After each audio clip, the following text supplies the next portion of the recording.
E aí, pessoal, tudo bem com vocês? Eu espero que vocês estejam maravilhosamente bem. E hoje eu lhes trago uma linda partida que foi jogada por Alireza Firouzja enfrentando o campeão mundial Veselin Topalov. Hoje, infelizmente, eu tô sem câmera porque eu tô gravando fora de casa, mas é uma condição temporária. Logo, logo a gente volta aí com a webcam, tá? Essa é uma partida miniatura muito tática, muito interessante. Então, sem mais delongas, vamos à análise. Nós temos peão em E4 por parte do Firouzja, que tá jogando de brancas. Peão em E5 por parte do Topalov, cavalo em F3, cavalo em C6 e bispo em C4, que configura aqui a abertura italiana. O jogador de brancas pressiona bastante o ponto F7. Hoje em dia a italiana tem sido preferida no alto nível de jogo ao invés da Rui Lopes com bispo em B5, porque ela é uma abertura que tende a manter mais peças no tabuleiro e, por consequência, a chance da partida acabar em um empate rápido é bem menor. Então, para jogadores agressivos como o Firuja, essa tem sido a opção principal. E o Topalov, que é um jogador super agressivo também, joga cavalo em F6, o contra-ataque dos dois cavalos, convidando o Firuja talvez a jogar um ataque fegatelo com cavalo em G5. Mas não, o Firuja calmamente defende o seu peão de E com o peão na casa de D3, e nós temos aqui o que é conhecido como a Giuoco Piano, né, o jogo calmo em italiano, que é justamente a linha principal. A ideia aqui para as pretas normalmente tende a ser bispo em C5, aí brancas jogam peão na casa de C3, e, como foi dito anteriormente, muitas peças se mantêm no tabuleiro, então a gente vai ter um meio jogo bem complicado, só que o Topalov é um cara agressivo. Ele não quer esse tipo de jogo, então ele joga peão em H6, que é um lance surpreendentemente agressivo.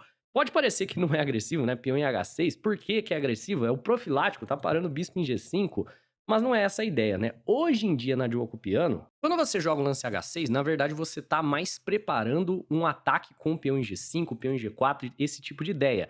E temos peão em C3 por parte do Firouzja e peão em G5 de maneira simplesmente imediata por parte do Topalov.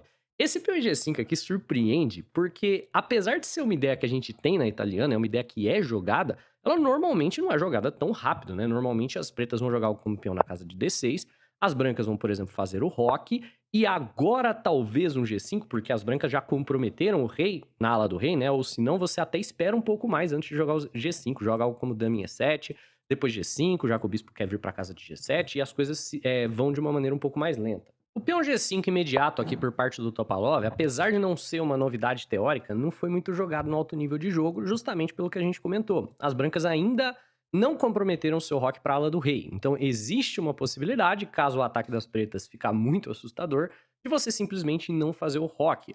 No entanto, as brancas vão sempre ter essa opção de rocar ou não rocar. E o Firu já para, pensa por um tempo, porque isso claramente é preparação, e ele resolve jogar um lance interessante. Ele perde um pouco de tempo, porque ele já gastou um lance jogando D3, mas ele joga D4 por conta da máxima, né? Um ataque lateral, a gente responde no centro do tabuleiro, porque o jogador de pretas que movimentou os peões de G e o peão de H não tem a opção de tirar o rei do centro mais com segurança, enquanto o Firuja sempre vai ter essa opção de fazer o roque curto se necessário for. E com a ruptura do centro, o peão toma, o Firuja aproveita e ganha um tempo no cavalo, avançando o peão para a casa de E5. Enquanto um lance como o cavalo na casa de H7 definitivamente pode ser jogado, as brancas vão simplesmente ficar com peões no centro demais. Por consequência, o Topalov joga muito mais preciso, que mantém um certo controle central, peão na casa de D5. E dessa maneira, se você quiser tomar o cavalo, Topalov vai começar a simplificar, ganhando o par de bispos, tomando na casa de C4. Por consequência, esse lance praticamente força o Firuja a jogar bispo em B5, que ele joga, e as pretas estabelecem pelo menos um forte peão no centro do tabuleiro, e as brancas vão normalmente tomar de volta na casa de D4, após o lance cavalo em E4 por parte do Topalov. Mas, novamente, o Firuja surpreende, porque nessa posição, é claro, cavalo por D4 é um lance que você joga quase que instantaneamente, ou peão por D4 é um lance que você joga quase que instantaneamente. Mas o Firuja não quer definitivamente jogar isso daqui para algo balanceado que possa empatar. Ele quer uma posição de 3 resultados, né? Onde ele possa ganhar, possa empatar ou possa perder também, porque para poder ganhar você tem que arriscar perder. E ele resolve gambitar o peão jogando o roque, permitindo que o Topalov, caso queira, possa trocar o seu peão extra na casa de C3.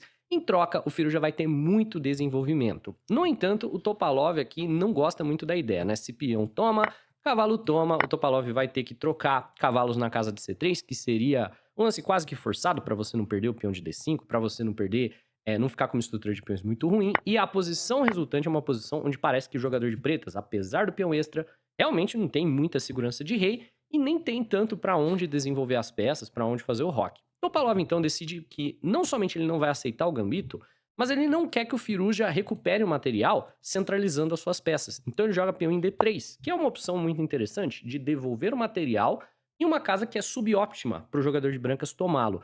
Porque se você toma de bispo, você está tirando o bispo de uma casa ativa. Se você toma de dama, que é o que o Firuja faz, a dama está propícia a perdas de tempo aqui no centro do tabuleiro. E de maneira imediata, essa tese é provada aqui pelo Topalov por conta do lance cavalo em C5, tirando o cavalo com tempo na dama.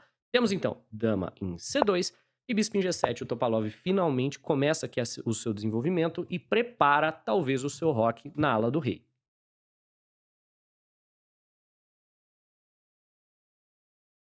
Firuja joga bispo em E3, desenvolvendo com tempo no cavalo. O cavalo vai para a casa de E6 e nessa posição, qualquer jogador provavelmente jogaria pelo simples, algo como cavalo na casa de D4, pressionando um pouco o cavalo de C6. E esse é o tipo de lance que é muito fácil de você fazer, porque é uma posição onde você tem uma clara vantagem, né? Se você jogar um lance como esse, ao invés de ir pelo simples e basicamente garantido o cavalo na casa de D4, ele quer jogar a posição pelos ares e ele joga um lance excepcionalmente complicado, peão na casa de C4.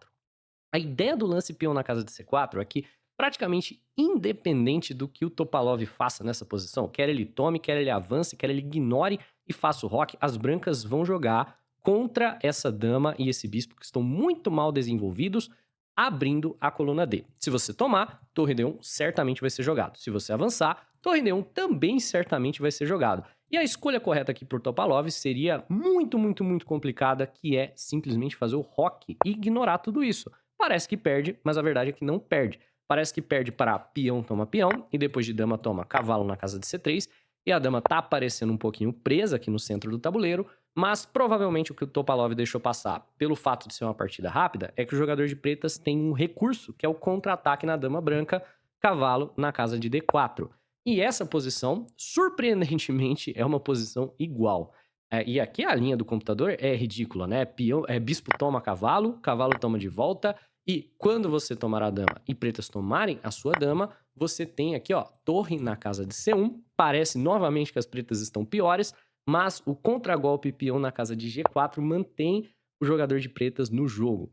Então, assim, é uma linha muito longa para você calcular em muito pouco tempo e também é uma linha extremamente complexa, onde qualquer mínimo erro vai dar uma vantagem enorme para o jogador de brancas. O Topalov, então, decide pelo simples. Ele toma na casa de C4, permitindo torre em D1, e ele responde com bispo em D7. Se coloca numa cravada um pouco desconfortável, mas ele tem um peão a mais, tem um sonho de talvez jogar dama em E7 e fazer o roque longo, talvez fazer o roque curto. E o Firuja vai ter que ser muito preciso para provar uma vantagem nessa linha, mas é isso que ele faz. Ele joga cavalo na casa de C3, tirando qualquer possibilidade de um dama em E7 ser jogado por conta do cavalo vindo para a casa de D5. Dessa maneira, Topalov sente que a sua única escolha é fazer o roque e nessa posição, se aproveitando da cravada do bispo, o Firuja toma o cavalo, danificando completamente a estrutura de peões do Topalov aqui na ala da dama. Depois de peão de B toma, nós temos a famosa estrutura da espinha de peixe, né? Uma estrutura de peões que somente uma mãe seria capaz de amar. E o Firuja aproveita aqui do fato do jogador de pretas ter movimentado muitos peões na frente do rei e ter gerado várias fraquezas nas casas escuras para jogar cavalo em E4. A ideia desse lance é, eventualmente, tentar entrar na casa de F6 ou tentar pressionar ao longo da coluna D. O cavalo está muito bem centralizado. Nessa posição, nós temos o erro crucial por parte do Topalov. A posição já está perdida, não tem muito que você possa fazer, mas esse lance é o lance que sela o destino dele. Ele joga peão em G4, um lance muito natural, né? Ganha espaço, tenta chutar o cavalo da casa de F3, certamente esperando que o cavalo se mova, permitindo algumas trocas de peça e talvez a pressão do ataque do Firuja se alivie. No entanto, nessa posição, Firuja encontra uma combinação belíssima que vence o jogo. Então, eu te convido nesse instante a pausar o vídeo, tentar procurar por conta própria. Já aproveita, deixa o like no vídeo, se inscreve no canal se você está gostando do conteúdo e quando você tiver aí feito os seus cálculos, você despausa o vídeo e veja se você acertou. Para aqueles que foram capazes de acertar, meus parabéns, porque estava bem difícil, mas o lance vencedor é o extraordinário bispo por H6, sacrificando mais uma peça. Então, o cavalo da casa de F3 já tá caindo, você pode tomar o cavalo. O bispo tá caindo também, você pode tomar o bispo. Mas, se você toma qualquer uma das duas peças que tá sendo ofertada, você vai perder para exatamente a mesma ideia, que é a fraqueza na casa de F6. A ideia do bispo tomar H6 é que se bispo tomar bispo, o cavalo vai infiltrar na casa de F6, ao mesmo tempo ameaçando checkmate, né? Então, muito importante ameaçar esse checkmate aqui. E, basicamente, a única maneira de você parar a ameaça de checkmate seria se dama toma cavalo, ganhando a dama, né? Quer dizer, entregando a dama, né? As brancas vão ganhar a dama. Então, o que o Topalov poderia fazer? Talvez tomar o cavalo da casa de F3?